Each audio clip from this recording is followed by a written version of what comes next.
Hey everybody, it's Bust with Battles with Bust number 511, and today we're doing battle with Teemo Tristana Noxus. And so, over the course of the past 6 months, maybe even 9 months at this point, the competitive 2.0 lifespan, Teemo Tristana has been a piece of it. And there's, of course, different flavors of the deck. In Eternal, we most commonly see this paired off with Shadow Isles so that you can use Atrocity. In the space of Standard, there's Champion Strength versions in Demacia, there are Prize Fight versions in Bilgewater, and then there is this, the Overwhelm version, coming out of Noxus. And for the most part, all of these decks are really trying to accomplish the same goal. You try to get a whole bunch of units on board early. It's quite easy for this deck to play a very curve-centric styled aggressive opening to where Bird can come down early, but then more so we have the Grandfather Fae and Bandle Commando generating additional Outcats, and without Outcat generation, we tend to be able to just spew a bunch of units after units, give up on the card advantage, just throw our units away into the opponent's board.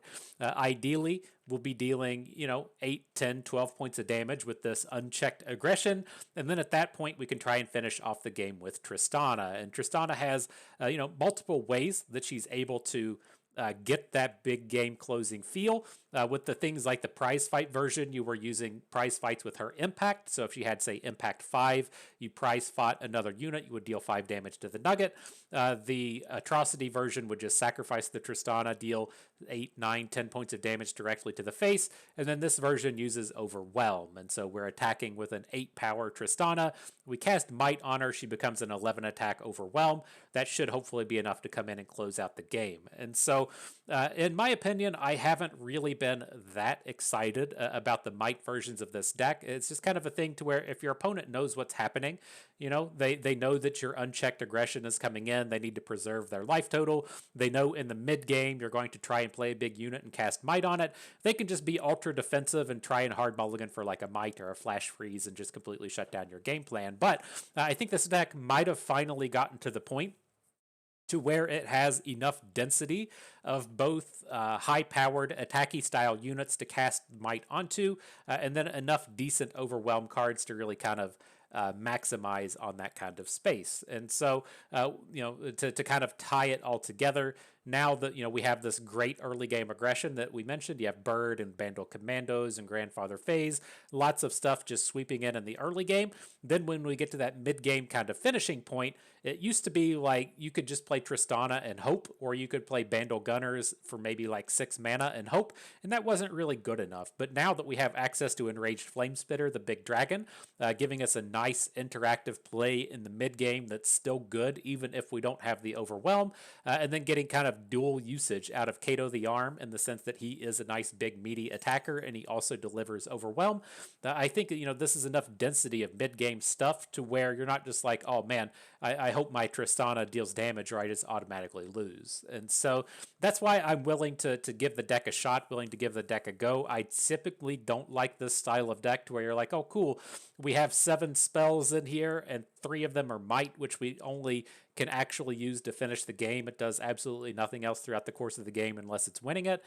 So, you're just putting units on the board and hoping, basically. I don't really like that style of deck, but again, I think we might have reached enough density with the overwhelms and the good meaty units for this to have a chance to pop off. And so, that's it. That's the deck. That's what we're doing battle with today. I did check in on the pay to win price. Everything in here already set to premium, so we are good to go. Let's jump on into that queue, see what turns up.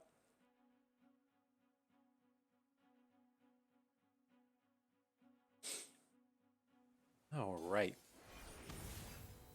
Opponent is here. What is this, Norra Gnar? I'm not certain if this is a Norra control deck or if this is Bandle Tree. I could see it being either one. I think there are versions of Bandle Tree that do play Norra, since the Norra summon works towards the Bandle Tree. But it's gonna be tough to tell what the win condition is right from the start. But I would say the usual suspects are going to be here. There's going to be a bunch of disintegrates. There's going to be a bunch of single target 1 damage pings. And so we'll have to kind of watch out for that. And we're really going to want to make usage out of these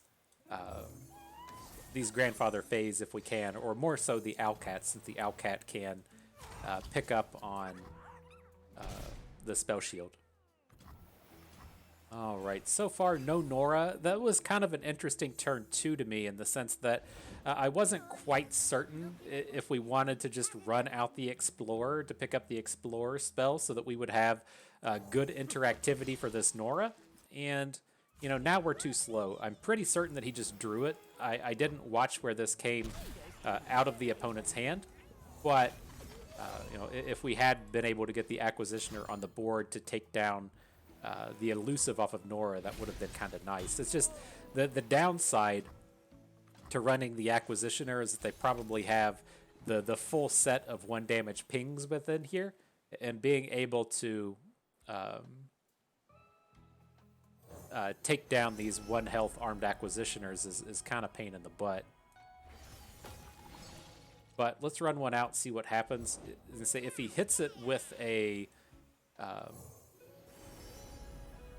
if he hits it with a pie toss, then we would have known that we were in for trouble. But I think that played out okay. Now we've picked up the blunders. We'll see if he gets involved with the Norra group shot. Okay. Much happier to see group shot than I am to see pie toss. So we'll go ahead and blunder the Norra. She's not going to be attacking in this next turn. We do assume the Pokey Stick is going to land on the Acquisitioner. We could try and get out in front of this and hit the Acquisitioner with a Wandering Shepherd, but, you know, I'm not... It's not the unit we're, excited to target. Oh boy, good job, Norra, hitting a River Shaper. It's not bad. It's not bad.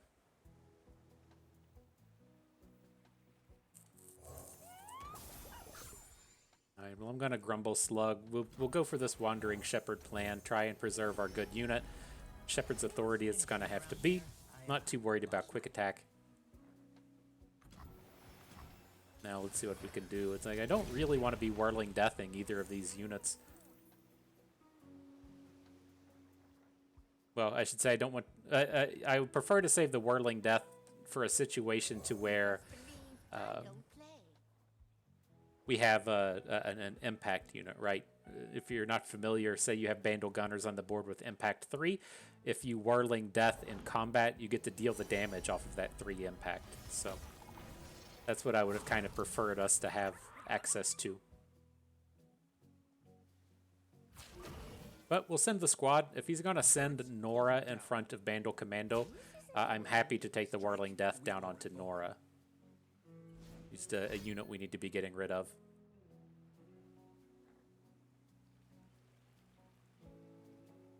Still feels like we're falling pretty far behind. I know one of the cards in his hand is the Explorer card. I would assume at this point it's the blow up and equipment one, but just so far ahead in terms of cards at this point.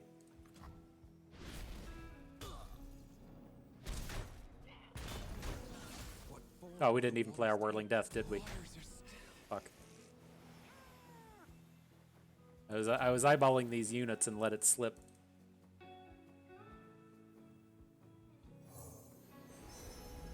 What have we got? We could take Poison Dart just to slap on the Norra. I'm leaning more towards Face Sprout, though. I feel like we just need units that don't suck.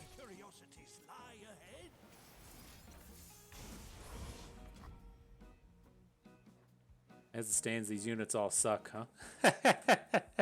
It's part of the bummer of not having any of the champions out here. We're really trying to play against opponents that don't want to interact with us.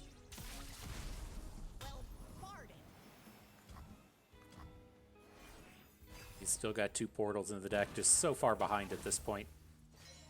I can't tell how obnoxious these are going to be, but it's just been 2 for 1 after 2 for 1 after 2 for 1 after 2 for 1. Gotta love seeing him hit the heal unit. You gotta love it. So coming out of the Face Sprout, I mean, these all kind of suck. There is a Grandfather Fay in here, but I was hoping for something a little stronger.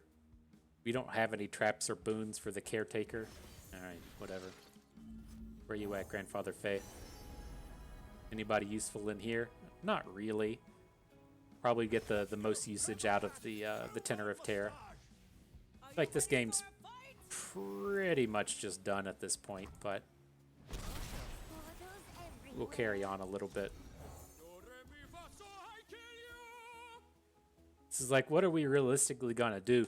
Like, say we attack, we have this full board, and we attack, and opponent goes, "Oh my God, I'm so scared. I have to block with everything." Like we don't even have good attacks, and then he's got 2, 4, 6, 8 cards in hand with 2 portals still. All right, GG.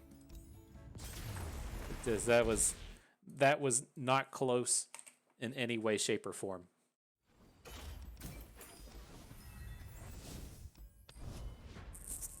Not even close.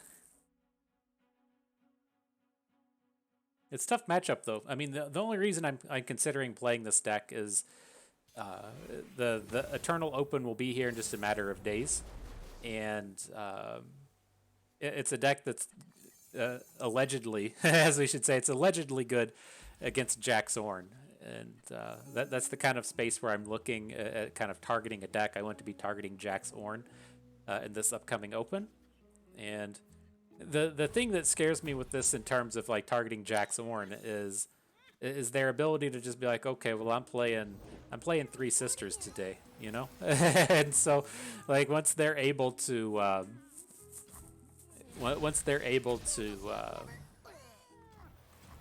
like flash freeze your might unit, it's just like such a pain in the ass. But here, I want to continue to play on curve. I don't want to play Teemo and then just have Teemo deal a point of damage. He's not super important at this point. The big thing that you're able to do with Teemo is if you have Bandle City Mayor, you can play Teemo for free. So, right, we just drew the Bandle City Mayor. Now we can play Teemo for free this turn and continue on with the mana cheats. So here's the Mayor. As far as these cards go, it's a little tempting to pick up Grandfather Fae and then just try and slam a bunch of fairies at the opponent. Like, just go for the 2-for-1 train since we already have the owl person on the attack space. I think that's okay. Welcome to Battles with Bust, where we say stuff like, I got the owl person on the attack space. I'm sure everyone knew exactly what I was talking about. Knew exactly the owl person on the attack space.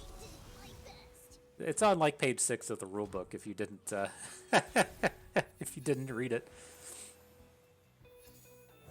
But all right, we're gonna Grandfather Fae. We'll play an additional Grandfather Fae. Then we're gonna just start trying to spew these 4-power Owlcats down onto the board. I mean, there's probably not... Hang on, let's just go ahead and attack. I want to be able to block the Grumble Slug on this next turn.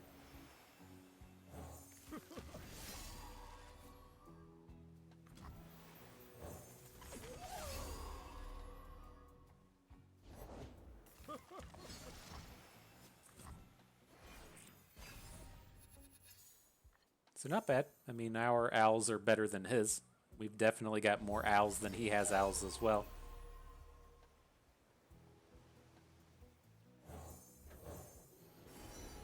So what do we got in here? I think we just want the Shepherd's Authority. Like, I understand we just passed up on the Overwhelm equipment, but I don't think we're ever going to play it this game. And so I think it's okay to just go ahead and send it away.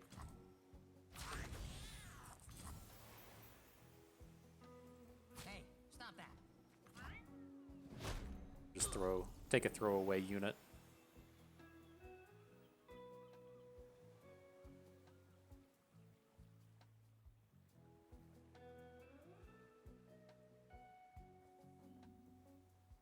All right, let's just keep the mana banked up. Like, I'm looking to attack with the Commando and attack with the Bandle Gunners next turn.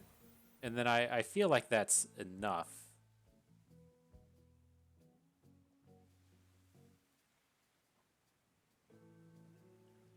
It's a fairly awkward space. Maybe it's just not worth spending the mana on the Gunners at this point.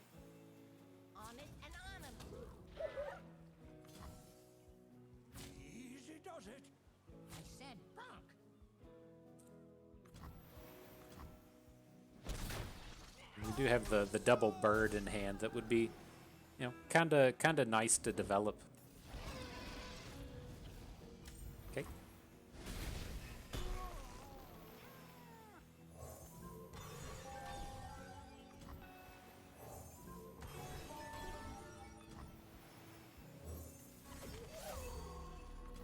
So you got to assume he'll get a good hook out of this dragon, probably coming in on the Grandfather Fae. Unfortunately, we have a 4 attack unit in the Bandle Commando, but it's not able to do anything with the Whirling Death out here. I think we probably want to save this Whirling Death anyways, so that we can use it next turn with the Gunners.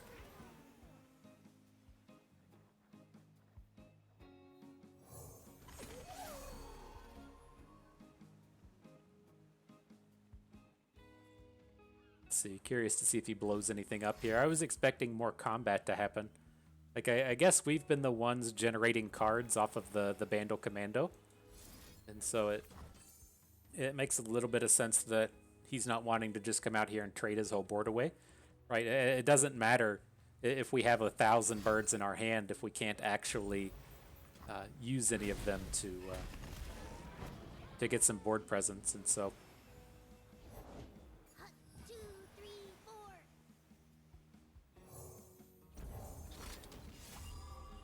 can stop here.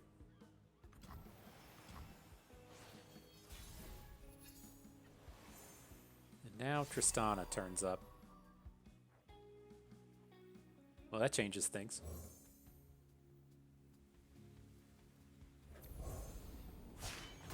I'm Tristana, and I take point. I don't think she's going to be getting us right at lethal this turn, but we can pick up a bunch of impact and then still have the Whirling Death, and so it's definitely going to be forcing a bunch of blocks out of the opponent. Like, even if we throw away 2 more of our units. What's this? A new flock.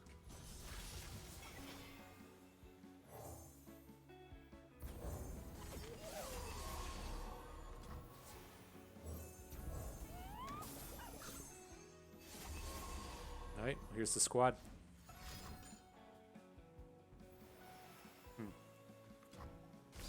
Okay, I don't think that losing the tentacles really changes anything, but losing the Whirling Death really changes anything. I think we were going to be pretty well short of lethal this turn. But again, like, this should be enough to, if not full clear his board, get really close to full clearing his board.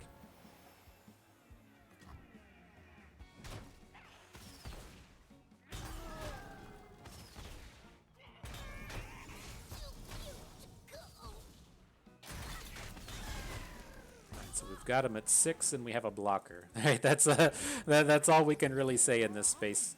Don't have any ways to get Tristana through in combat, but his board is not that scary. Oh, not a bad draw. Not a bad draw, Fire Spitter. Not a bad draw for opponent either. The thing that's really painful for us in this space is the dragon doesn't kill anything here. So I thought we might have been able to... Let's just pass. Poro Sled.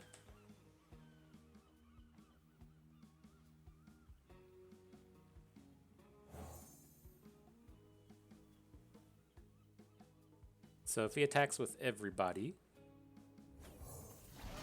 It's like we just need a multi-faction unit for Tristana to get the impact on.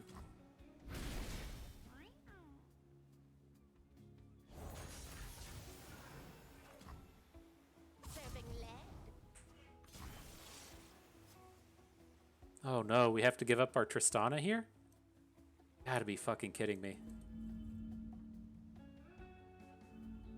I forgot about the equipments in hand. Right, we have to do this or we're dead. If we take 7 off the left. God damn it. Really regretting this this Shepherd's Hook. I've gotten myself in this mind space to where we use it so frequently with Jax now, right? It's been like quite the journey for Shepherd's Authority in the sense that it used to be a oh, come on. Okay. I guess it's like as soon as we pick up a top deck, he just picks up one that's even better.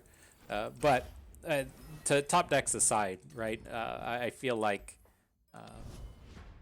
we should have just taken the overwhelm equipment. I didn't really anticipate how bad it was going to be for our unit. Like I thought that we were going to be able to get like much more damage and much better attacks in with that Bandle Commando. Those were some pretty savage top decks on us there at the end, right? We picked up the Dragon, which felt good, and then he hit the Bandle City Mayor to grow like even bigger, and then we picked up an Overwhelm, and he had the burn spell to get the kill. Like, that's not bad. That's not bad, but our mistakes early are kind of compounded, especially if we had that 11 attack Tristana on board with an Overwhelm equipment in hand. That would have been a juicy one.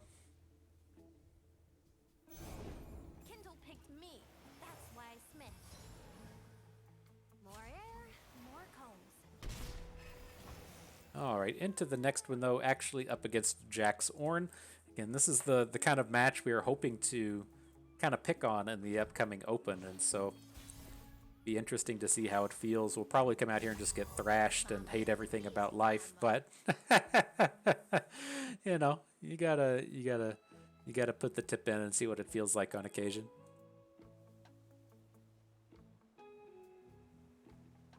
Dip your toes in the water if you need something a little more family friendly.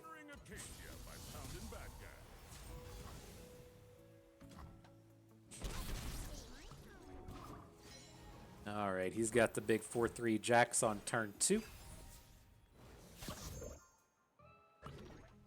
So, I mean, we should be able to get this Tristana down. Not a bad addition with the Wandering Shepherd either. Does bring into a little bit of question with the Pioneer coming down. Like my thought with this hand was that we were just gonna play Tristana, and then next turn we would play Alcat Wandering Shepherd. But now do we feel like I think that's just where we have to stay, right? Well, the problem with this is if we play the Wandering Shepherd onto Teemo to protect it from the Pioneer, then he's just gonna hook in the Bandle Commando, and then we're just gonna be like out sequenced, right? He comes in, kills the Commando. We have this really shitty Wandering Shepherd on the board. We missed out on a stat bonus from Tristana. Like it sounds horrible. Every word out of my mouth there just sounds terrible. Let me change up my style. Hammer, tongs, anvil. Okay. Good hook. I'm pretty certain that I would have preferred to have kept the Bandle Commando as opposed to Teemo, and so well hooked, my friend.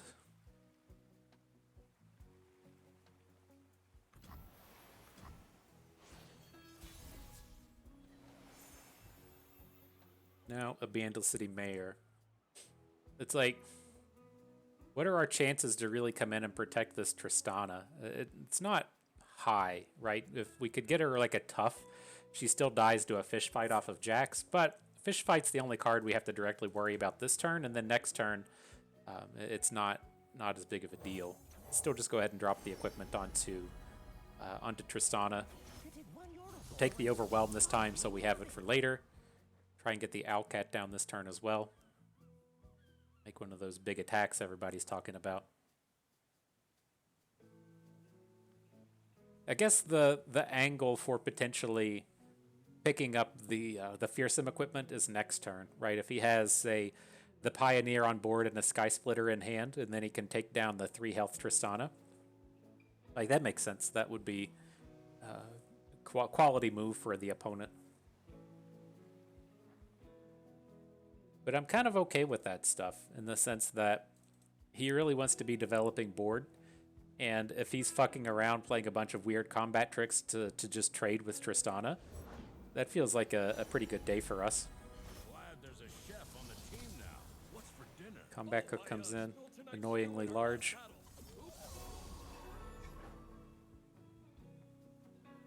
We're gonna send the squad here. We're gonna have to get into combat with this Weaponsmith's Apprentice at some point, and then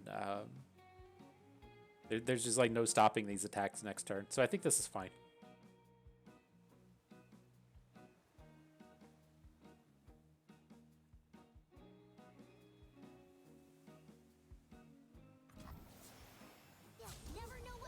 And then at the end of the day, with these Sky Splitters in our hand, if he does make the investment next turn into taking Tristana off of the board, then we should ideally be able to just put the Overwhelm on a Sky Splitter and try and finish the game that way. Interesting. So he's giving up on his Challenger unit.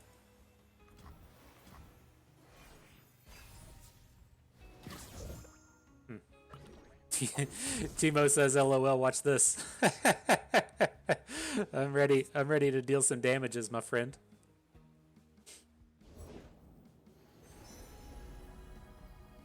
That's what Teemo's always out here saying. LOL, watch this. Alright, though. I'm going to lead in with the Conchologist. Let's see what turns up.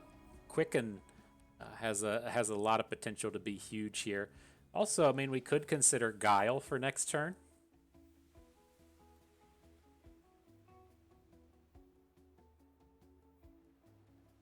I don't think we need the Stylish Shot. I think we just have enough damage between the Tristana and the Dragon.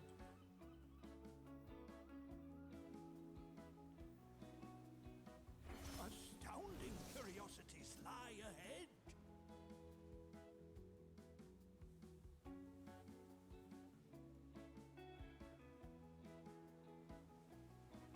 And he's got 2 mana behind. If a unit hits the board, then we can just drop the Quicken. And then I like being able to Sky Split down one of these other Weapon Masters.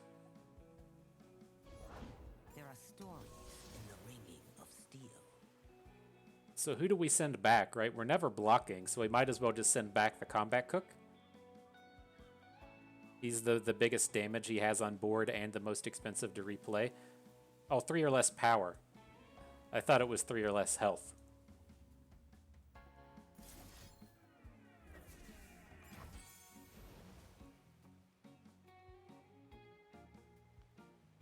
Still stops a lot of his turn, though.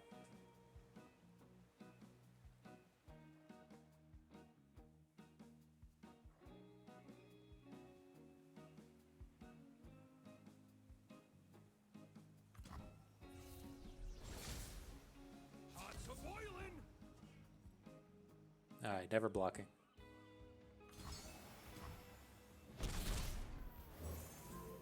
Bird coming in. Drop the dragon next turn. See what's up. Hopefully we aren't fighting any fishes today.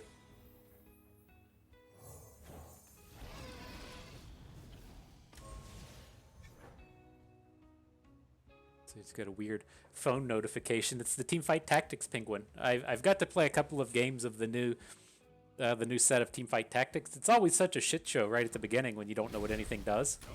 And so it's been fun, but it's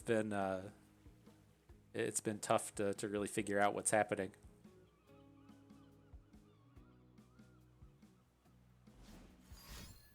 What we got here? Tristana's losing Overwhelm and Quick Attack and everything. Sure thing.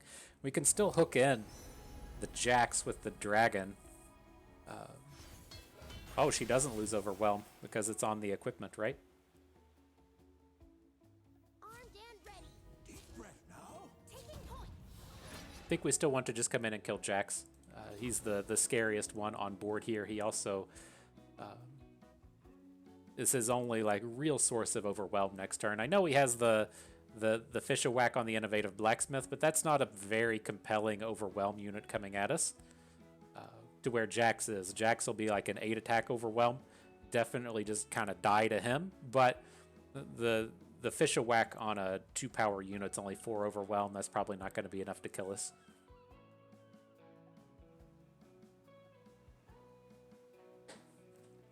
Opponent definitely thought Overwhelm was going to fall off the Tristana. I definitely thought it was going to fall off as well, so that's been a thing. He's not dead in this combat. That's kind of a bummer, but if we can get him down to 1 or 2, we can kill him with the Fire Splitter. One short. Gonna need some more of those Teemo hits to roll in. What do we got? 7 puff caps in there. Ooh, quite a collection.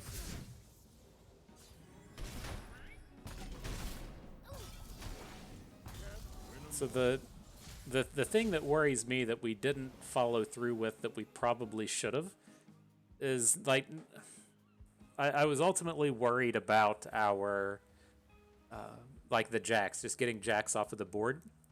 Like picking up Whirling Death for the turn. There's a very real chance that we should have just kept our dragon alive.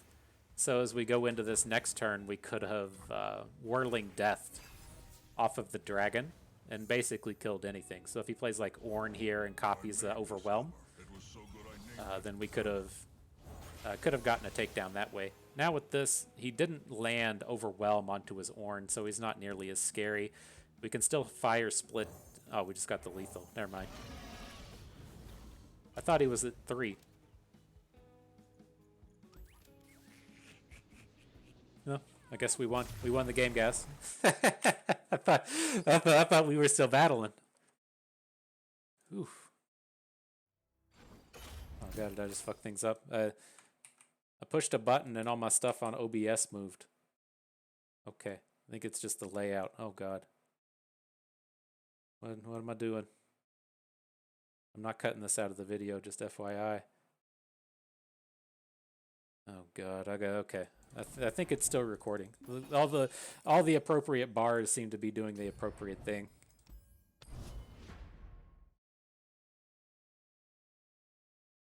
don't know what this thing means. Okay. I did have important stuff to talk about today, though. As this video was released, it's Thanksgiving. Do you know what that means? Do you know what that means when it's Thanksgiving? It means that you should be making your deviled eggs. Now, as far as it goes today, I got 3 batches to make over the course of the next 2 days. I got 2 Thanksgivings to go. And you have to bring the classics, right? If you're the deviled eggs guy, you have to just bring the classics deviled eggs.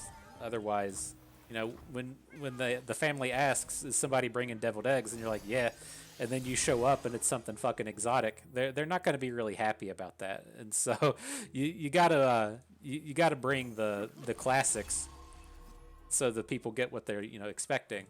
But I also bring the fancy ones as well. So the last ones I made were some kind of like goat cheese pimiento, something like that. They were fucking awesome. This time we're doing. I let the wife pick it out.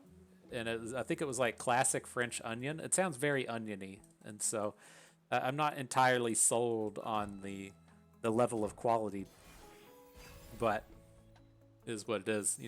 We'll give it a shot. Not much more than you can do beyond that.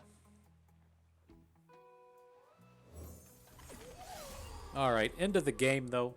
I'm gonna take this a little bit slow with the Tristana. I wouldn't mind just slapping her on the board early, but we picked up a reasonably interactive hand here, so I think that's fine to just continue on without just going all in on the Tristana. Ideally, he's going to have to play, a removal spell or 2 before we just slap her on the board and start hoping and praying. But I think this is okay. This is still a high-quality board. We can attack into the Mariam now that we've picked up the Pytos, and that'll feel fine. But this does, kind of showcase my ultimate problem space with cards like Might, right? It doesn't do anything now. It doesn't do anything next turn. It doesn't do anything 2 turns from now. It's probably going to be like turn 6 or turn 8 before Might can realistically do something. Rocket Barrage. Jesus fuck. Okay. And so Not another step. it's gonna be tough. Now that's brutal. Like That's, you know, just the joy that you get playing against Karma Sett. They play, you know, 6 champions, 6 units, and then 20 some spells. One of the 40 cards in the deck will be Rocket Barrage. It was exceptionally good here. Like nothing that you can really do about that. It's not worth playing around their one-of copy of an AoE spell, and turns out that one was pretty good.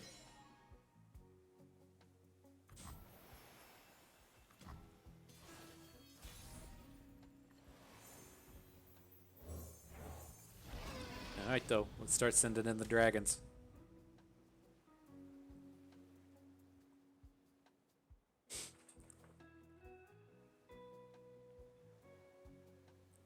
Sending in the dragons. Yeah, man. I didn't have high expectations for that Tristana to survive, but losing Tristana and another unit and a spell shield to the single card is fucking brutal. Sure.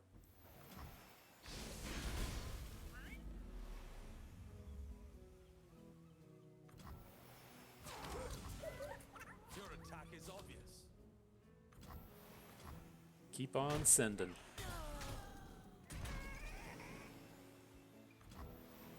So the thing that worries me here is Sett, right? We have like bad interactivity in the face of Sett. We can throw Whirling Deaths at him, but it doesn't do anything, right? He just soaks it and gets the barrier and then kills the dragon through the barrier. Not amped to have that be a thing. Now, also awkward with the Flame Spitter. If there's no target on board, then you can't use it, right? You can't even play it and deal 2 to the Nexus. You have to have an enemy unit on board to target, and then you can get it going. So, all around awkward as fuck. The thing I am kind of interested in is we have Might and Whirling Death with the Bandle Gunners. There's like a very real chance that if we draw a cheap unit and play it and then attack with the Bandle Gunners, sure, that we could both Whirling Death and Might and deal like 1,000,000 damage. But looks like that's probably off the table as well now. Not going to have the mana to replay.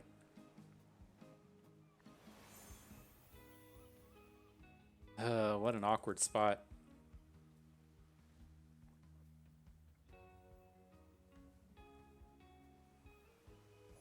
Maybe we'll pick up like I think Poro Sled is fine. I was thinking maybe we'll pick up a whatchamacallit, the Yordle that summons another Yordle. The Impact Bros. But Poro Sled's fine.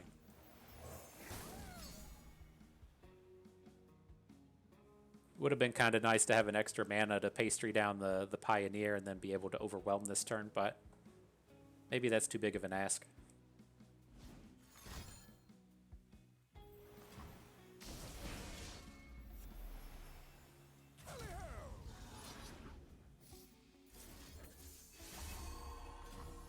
Alright, let's go for the big strike. I see every move. I don't... fucking A. Okay. That's the problem with the Might deck, right? When opponents know that it's a thing, you could just kind of stack your deck to deal with that one big play. Now we're pretty fucked. This has just been in a very awkward space as well, not being able to spend all of our mana. Want a piece of me? Line starts here. All right. For the reigning champ!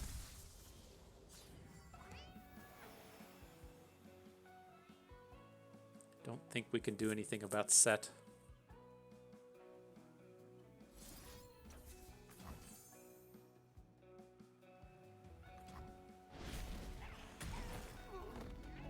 No holds barred. I saw you looking at me. So I think we just take the damage from the tail of the dragon. Right? Is he really generating a showstopper this turn? I don't believe it.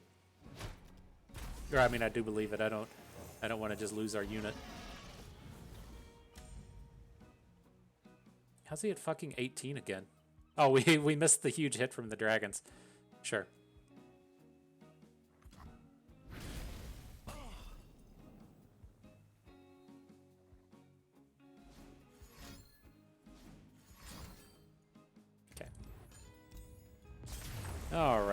Went as about expected. Where are we at? Why does it say 0 and 1? We're 1 and 3, right? Jumping into game 5, the final battle here. Let's see what we can do. My OBS thing's still all messed up. I don't know what a scene transition is. That's for some that's for some nerd that knows what this stuff does. It's usually not even on my screen. Huh. At any rate, is this up against a Bilgewater Poro King? I don't understand what the Bilgewater is here for.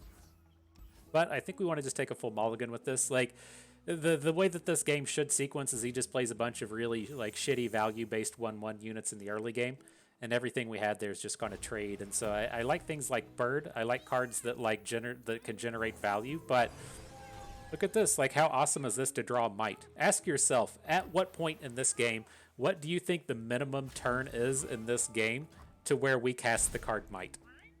Stop and tell me. Like, we're on the odd attacks 7. Like, turn 7 is the minimum turn when we can play that. Like, we may find ourselves able to cast Bandle Gunners before we're able to cast Might this game. Like, that's just... I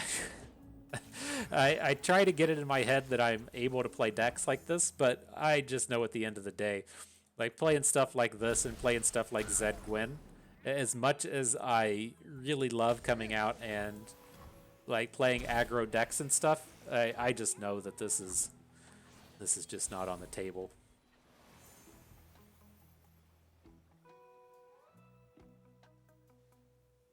So who are we going to shepherd here? Like, the Teemo should be able to just attack all the time. I don't think we need to protect Teemo. Let's boost the bird and see if we can't actually get a stronger attack in. What's this? A new flock. Went with the Fixin' 5000 over the Fearsome. I don't think there's ways for him to really come in and deal damage. I don't know what... I assume he's playing... Probably not even playing something like Make It Rain. So I think we're safe in that sense, but it is very real potential for him to get 3/3 Poros. And so let's get the bird going. I guess the idea for him is he's going to play... he wants to play the... This mama is the beast mama. the landmark, right? The landmark that gives your the boosts all of your one cost units. I think.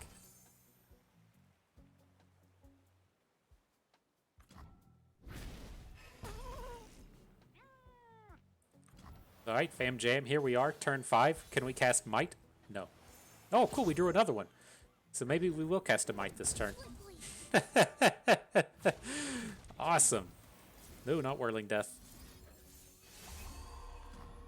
Okay.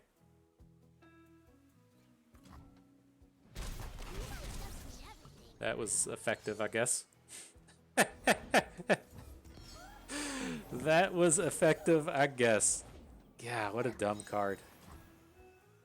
I can't remember if I said it. I know it over the course of recording, doing recording stuff for this. I talked about I was playing at the gym earlier in the day today, and I mulliganed into a hand of Trash for Treasure, Double Might, and then some other random card. I don't remember what the other random card was, but it's like, oh boy, we're winning this game. Literally never, literally never.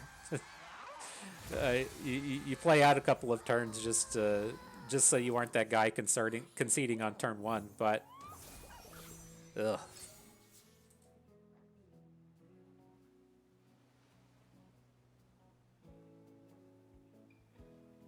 So what are the chances we take this Poro King down this turn? Like, I'm not opposed to, say, like, blocking the Poro King with somebody and then trying to Whirling Death. We know we're safe now that he's played the snacks that aren't the Frostbite snacks. And so we should be able to take the king off the board. The downside is we can't... Well, we can just replay the equipment, right? We can play it next turn if we want. Interesting.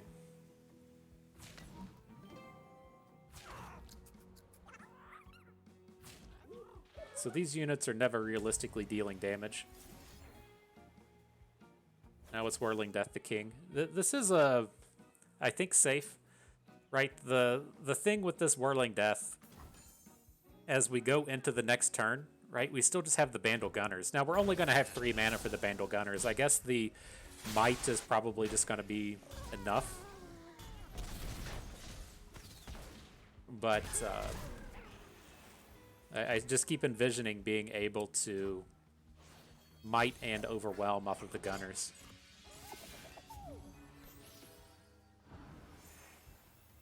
So what do we got? Bird turns up.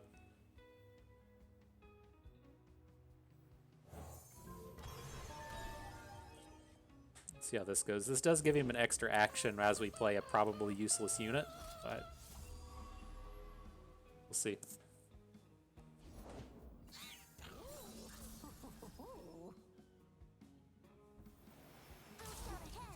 I think we're okay.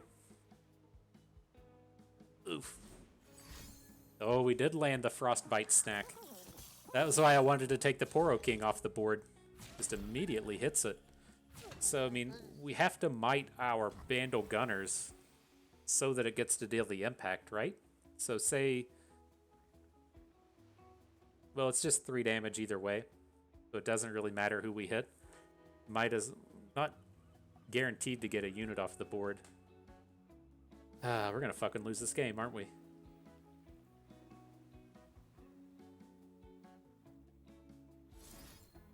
Yep. I mean, I guess we shouldn't have attacked with these other 2 guys in the middle, but... that's frustrating. Just out here squeezing cheeks, I guess.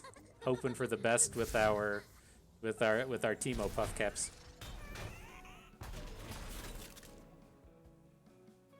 It's a 9 on board. He's guaranteed to get a snack off of the king. Oh, we got a puff cap. Okay, maybe Conchologist gets us something.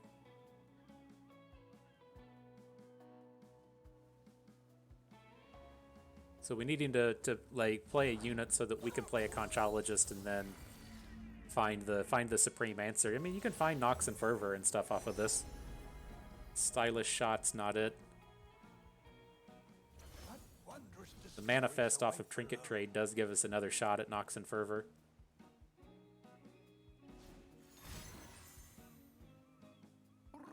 Sure.